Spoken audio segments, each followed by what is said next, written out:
अस्सलामुअलैकुम। Capital 51 news के साथ मैं हूं आमना खान। सबसे पहले हेडलाइंस। वफाकी वजीर दाखिला शेख रशीद ने कहा है कि किसी जत्थे को रियासत को यरगमाल बनाने की इजाजत नहीं दे सकते। वजीर दाखिला शेख रशीद ने CMH और डिस्ट्रिक्ट हेडक्वार्टर अस्पताल रावलपिंडी का दौरा किया, जहां उन्होंने मुजाहिरों में तशद्दुद से जख्मी पुलिस एहलकारों और रेंजर्स के नौजवानों की इयादत की।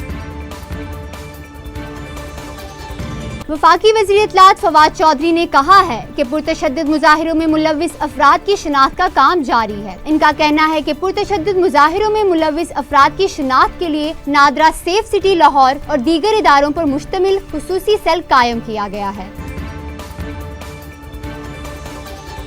सिविल अदालत ने पंजाब हुकूमत के खिलाफ शरीफ खानदान की जायदाद की मलकियत से छेड़छाड़ करने के लिए रेवेन्यू रिकॉर्ड तब्दील करके केस में जाती अमरा आराइश गाह की मौजूदा हैसियत बरकरार रखने का हुक्म दे दिया।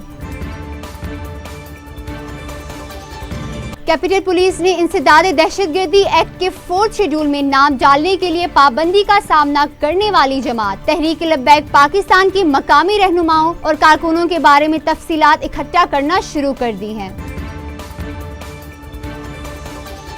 पार्लिमानी साल में कौमी असम्बली के कम से कम 130 रोज अजलास मुनक्किद करने के आईनी तकाजों को पूरा करने की जद्दोजहद करते हुए हुकूमत ने मुख्तसर नोटिस पर पार्लियामेंट के ऐवान ज़रीन का इजलास आज तलब कर लिया। कराची में कोरोना वायरस की बरतानवी और जनूबी अफ्रीकी इकसाम की मौजूदगी की तस्दीक हो गई है। कराची के मुख्तलिफ इलाकों से 75 अफराद के नमूने लिए गए थे, जिनमें से कोरोना की बरतानवी इकसाम के 50 केसेस सामने आ गए, जबकि 25 केसेस में कोरोना वायरस की जनूबी अफ्रीकी इकसाम की तस्दीक हुई है।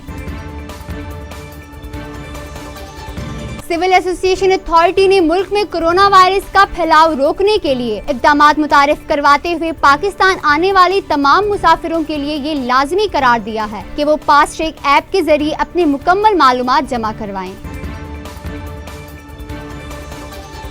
मुल्क में कोरोना वबा के आगाज से अब तक सबसे ज्यादा केसेस सामने आ गए, जबकि गुज़श्ता 10 माह में सबसे ज्यादा मुस्बित केसेस भी सामने आए। NCOC की अदादे शुमार में कहा गया कि गुज़श्ता 24 घंटों के दौरान 5395 कोरोना केसेस सामने आए, जो कि जून 2020 के बाद एक रोज में सबसे ज्यादा तादाद है। एक अमेरिकी इंटेलिजेंस रिपोर्ट में खबरदार किया गया है कि वजीर आजम नरेंद्र मोदी की क़यादत में भारत पाकिस्तान की जानिब से समझने वाली या हकीकी इश्तियाल अंगेजी पर फौजी ताकत से जवाब दे सकता है। मजीद खबरों और अपडेट्स के लिए देखते रहिए कैपिटल 51 न्यूज।